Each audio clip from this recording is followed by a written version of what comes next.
तो देखो कल बताए थे, कल तक कहाँ तक बताए थे? पूर्णांक संख्या तक बताए थे, धनात्मक पूर्णांक, ऋणात्मक पूर्णांक और शून्य पूर्णांक, है ना। इसके बाद एक बताए थे कि धनात्मक पूर्णांक और शून्य पूर्णांक दोनों मिलकर कौन सी संख्या बनाता है? पूर्ण संख्या।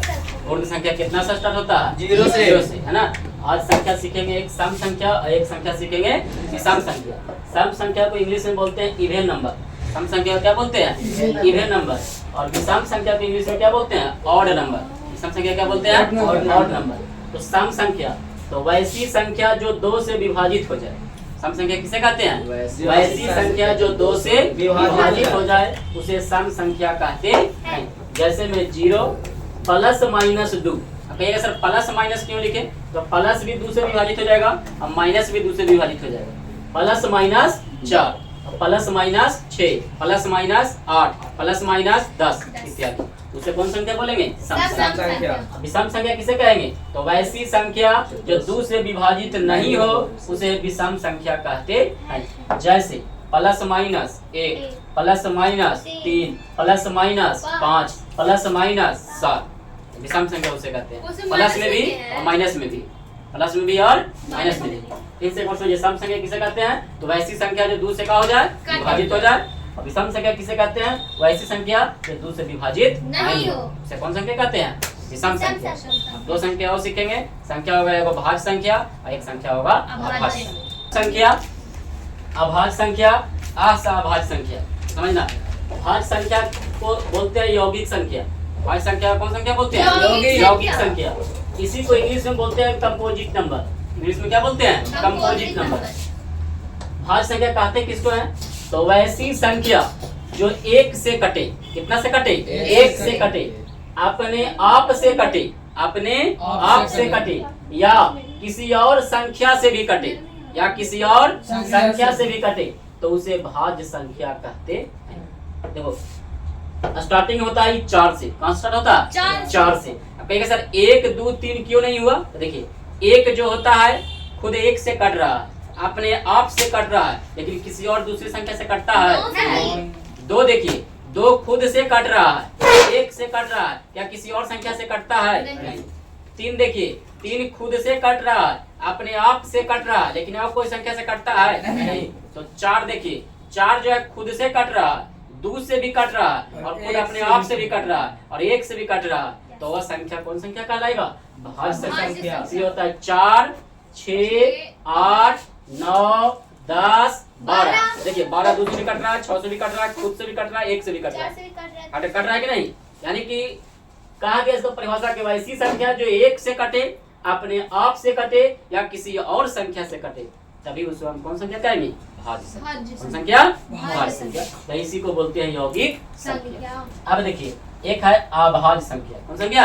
अभाज्य संख्या। इसे बोलते हैं रूढ़ संख्या। इसे क्या बोलते हैं? रूढ़ संख्या। इसे इंग्लिश में बोलते हैं प्राइम नंबर। इंग्लिश में क्या बोलते हैं? Prime number. प्राइम नंबर किसे कहते हैं समझिएगा।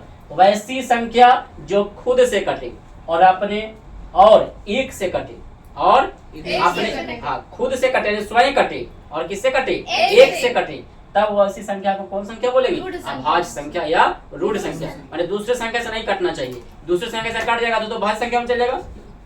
सिर्फ 1 से कटे और अपने आप से कटे, तो वो कौन संख्या होगा? अभाज्य संख्या। जैसे में देखो 2, जैसे में 2 सबसे छोटी अभाज्य संख्या 2 होता है। सबसे छोटी अभाज्य संख्या क्या होता है? 2। 1 नहीं होता। अभाज्य संख्या स्टार्ट होता है 2 से। कितना स्टार्ट होता है? 2 से। सबसे छोटी अभाज्य संख्या कितना होता है? 2। 2 जगह 2 खुद से कट रहा है और 1 से कट रहा है, ठीक है। फिर होता है 3, फिर क्या होता है? 3, फिर क्या होता है? 5, फिर क्या होता है? 7 11 13। बताइए कोई कि 13 के बाद कौन संख्या होगा? 13 के बाद 17। हाँ 15 नहीं होगा। क्यों? 15 खुद से कट रहा है, 1 से कट रहा है और किसी दूसरे से भी कट रहा है। हाँ 19 के बाद 23 के बाद 27 नहीं होगा, 29 हाँ 29 होगा, 31 होगा, है कि नहीं? 31 के बाद क्या होगा बताइए? 37 होगा, ठीक है। तो वही संख्या कौन संख्या बोलेंगे? अभाज्य। अब एक नया संख्या जो 10th में भी पढ़ना इसको, ठीक है। इसे बोलते हैं असहभाज्य संख्या। क्या बोलते हैं? असहभाज्य संख्या। इसे इंग्लिश में बोलते हैं को प्राइम नंबर। क्या बोलते हैं? ये ऑब्जेक्टिव पूछा है बिहार बोर्ड में, इसे समझिएगा। क्या कहता है कि वैसी संख्या जिसका HCF 1 हो, हायर कॉमन फैक्टर कितना हो? 1। कोई भी दो संख्या का अगर HCF 1 होगा तो ऐसी संख्या को ही बोलेंगे असाभाज्य संख्या या कोप्राइम नंबर। देखो तो 4 और 9 का HCF निकालो, बचपन की विधि से 4 और 9 का HCF निकाले जानते हैं ना, 4 और 9 का HCF निकालिएगा तो 1 आएगा। ऐसे जितनी भी संख्याएं हैं जिसका HCF कितना भी 1 आ गई तो वो कौन सा संख्या बोलेंगे? Coprime number. कौन सा क्या बोलेंगे? Coprime number. तो फिर से एक बार समझिए, कंपोजिट नंबर किसे कहते हैं? तो ऐसी संख्या जो 1 से कटे, खुद से कटे और किसी दूसरे संख्या से कटे। अभाज्य संख्या किसे कहते हैं? वैसी संख्या जो खुद से कटे और 1 से कटे। और कोप्राइम नंबर किसे कहते हैं? तो वैसी संख्या जिसका HCF का हो 1 हो तो उसे कोप्राइम नंबर कहते हैं, जैसे बिंदु, कॉमा, 3। ठीक है। अब एक सवाल आपसे पूछते हैं, बताइएगा। ठीक है। 15 अभाज्य संख्या है कि भाज्य संख्या है? भाज्य। भाज्य। 17 अभाज्य। कोई दिक्कत समझ गए? ठीक है। 2,3 कौन संख्या है? असामान्य संख्या। Coprime number. कोप्राइम नंबर का पहचान क्या है? जिसका HCF 1 हो। समझ गए? सबसे छोटी भाज्य संख्या कौन होगी? 4। 4। कितना होगा? 4। सबसे छोटी अभाज्य संख्या कितनी होगी?